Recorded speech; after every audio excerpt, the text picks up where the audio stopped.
حوصلہ افزائی کریں گے، ڈانٹے نہیں کہ بچہ کیوں سوالوں سے تنگ کرتا. آپ تیاری کر کے آئے. اساتذہ کو بھی پوری طرح مسلح ہونا چاہیے. وہ 2-4 کتابیں جو فی زمانہ پڑھی اس پر نہ رہیں. اللہ کی مہربانی سے شروع بہت ہیں، لکھنے والوں نے بہت کچھ لکھا.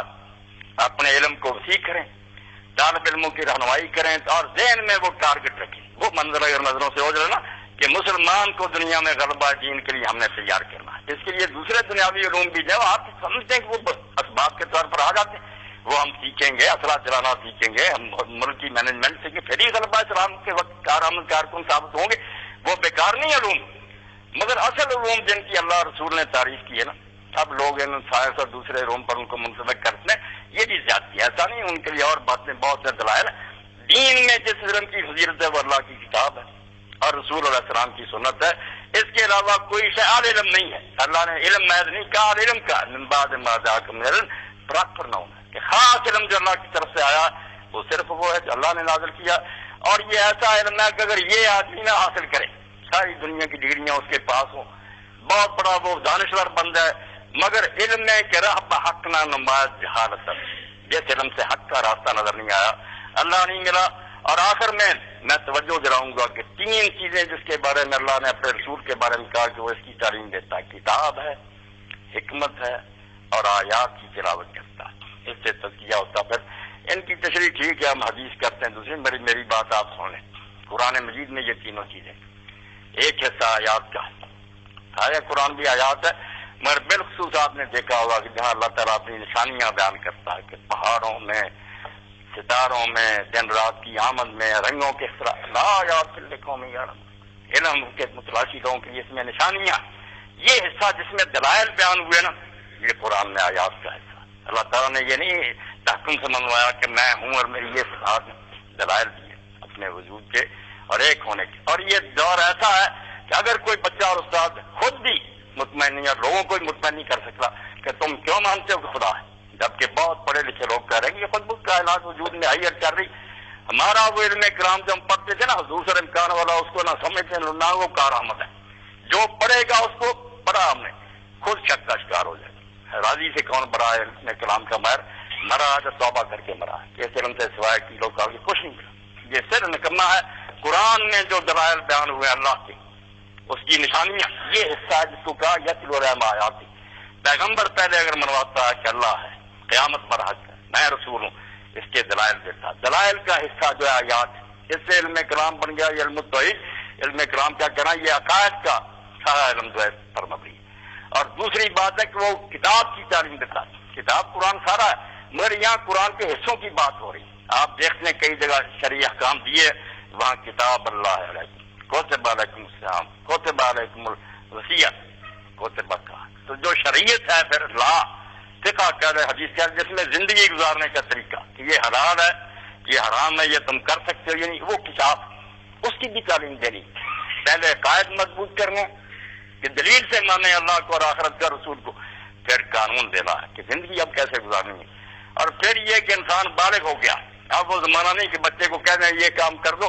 ہر شخص کیوں پوچھتا ہے. یہ الحکمہ ہے کہ قرآن نے اللہ کے رسول علیہ السلام نے جو فلسفہ احکام کا بیان کیا، اس پر بھی مستقل کتابیں جو اساتذہ کو بھی پڑھنی چاہیے، بچوں کو بھی پڑھنی چاہیے. اور 2-3 تو لکھنے والے ایسے ہوئے نا کہ ان کی کتابیں اگر آپ نے نہ پڑھی تو حکمت نہیں سمجھ آئے گی. آپ ظاہری طور پر ہاتھ باندھ لیں گے، یہاں رفع جائیں، مگر کیوں، اس کا جواب نہیں آپ کے پاس ہوگا. یہ امام غزالی کے احیاء الدین آپ ضرور پڑھیں.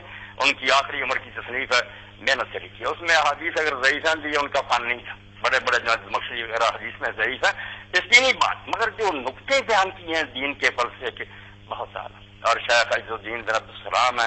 اور ہمارے دور میں شاہ ولی اللہ رحمۃ اللہ علیہ کی کتاب حجت البارگہ اس قابل ہے کہ وہ نصاب میں ایک استاد اور بچہ اس کو پڑھے.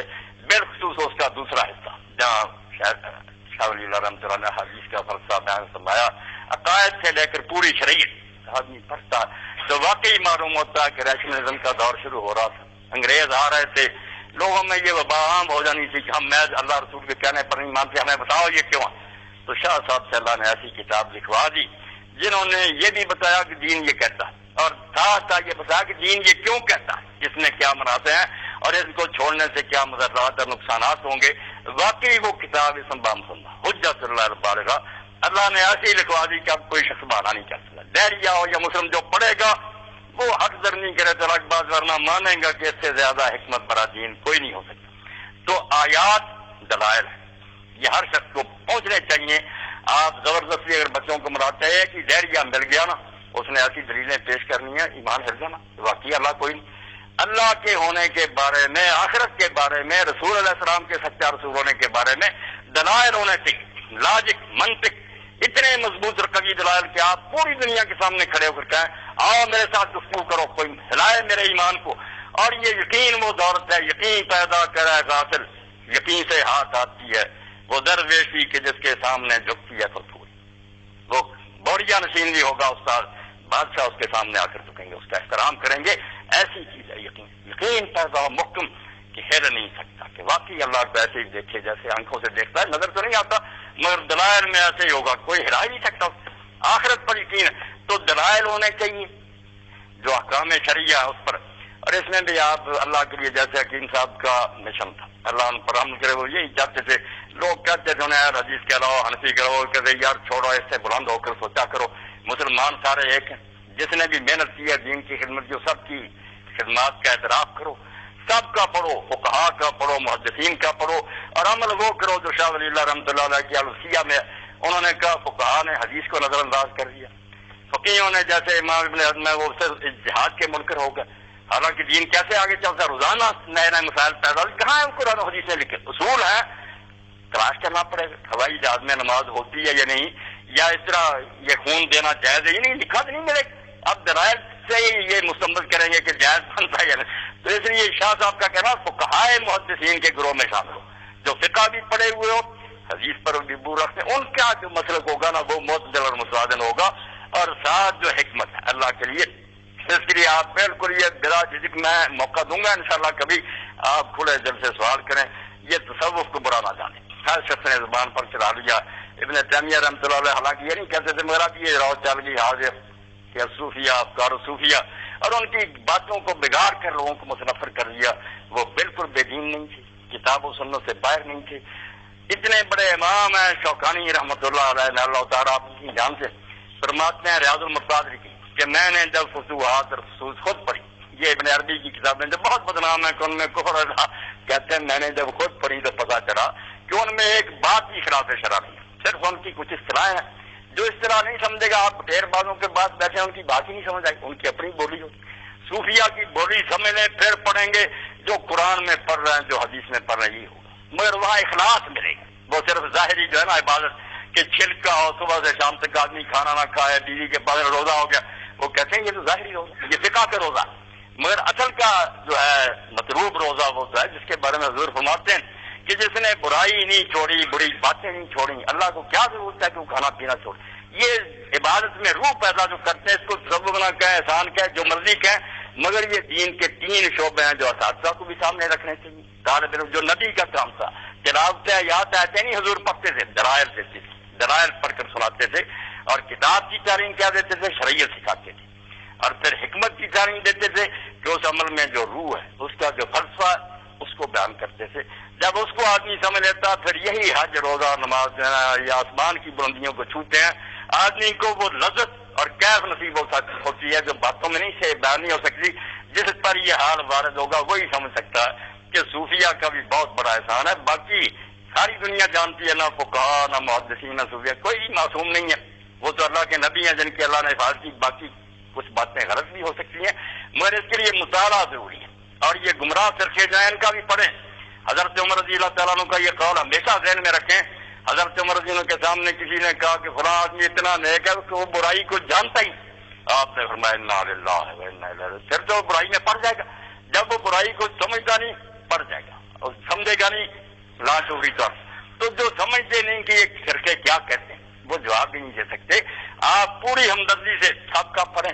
کوئی اشکال آ جائے تو میرے ساتھی موجود ہیں، میں موجود.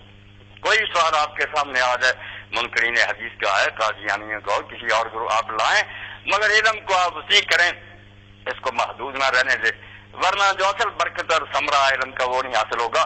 اللہ مجھے اور آپ سب کو توفیق دے کہ ہم علم کو اس نیت سے پڑھیں جس کے لیے اللہ رسول نے یہ فریضہ ہم فرائض کیا کہ اللہ کی رضا حاصل کرنا آخرت بہتر بنانی ہے اور اس روشنی کو پوری دنیا تک کام کرنا ہے تاکہ وہ بات سچی ہو جو اقبال کہتے ہیں تالا خیزت بانگے حق ازال میں، جب تک پوری دنیا سے حق کا آوازہ بلند نہیں ہوتا گر مسلمانی نیاز آئی دمیں، یہ ایک آدھے مدرسے کا کام نہیں، پوری ملت کا کام ہے کہ اس وقت تک اپنی کمرے نہ کھولیں جب تک پوری دنیا پر اسلام کا غلبہ نہیں ہوتا۔ تو دشمن جو چرچیں کر رہے ہیں شمع کو بجھانے کی کوشش کر رہے ہیں مگر بجھے گی نہیں انشاءاللہ، اس کو روشن رکھے گا اللہ پاک، مگر جو ہمارے کرنے کا کام ہے کہ ہم اس کو خود سمجھیں، دوسری دنیا تک صحیح طریقہ سے پہنچائیں، پھر انشاءاللہ اللہ کی مدد آئے گی۔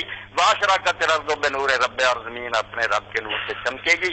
وآخر دعوانا الحمدللہ رب العالمین۔ آخر میں رئیس الجامعہ آپ سب حضرات کا شکر گزار ہوں کہ آپ نے پوری توجہ سے میری بات سنی۔ میں ایک دیہاتی آدمی ہوں، سیدھا سادہ، مگر طالب علم ضرور پڑھتا رہتا ہوں، ہر گروہ کا پڑھتا ہوں، غیر مسلموں کا بھی پڑھتا ہوں، یہود نصارہ ان کے سارے مذاہبی، اس لیے آپ سے بھی یہ عرض کرتا ہوں کہ اساتذہ بھی پڑھیں، طالب علموں کو بھی یہ چھٹی دے کے وہ پڑھیں اور جو بھی کانٹا انہیں چبھے اس کا آپ سے حل ڈھونڈے، پھر انشاءاللہ یہ علم آپ دیکھیں گے آپ کے لیے بڑا لذیذ بن جائے گا، اس کی لذت کے مقابلہ میں کوئی چیز آپ کو لذیذ معلوم ہوئے گی۔ وآخر دعوانا الحمدللہ رب العالمین، وصلی اللہ تعالی علی عبد اللہ ورسولہ خاتم النبیین سیدنا و مولانا محمد وآلہ وصحبہ۔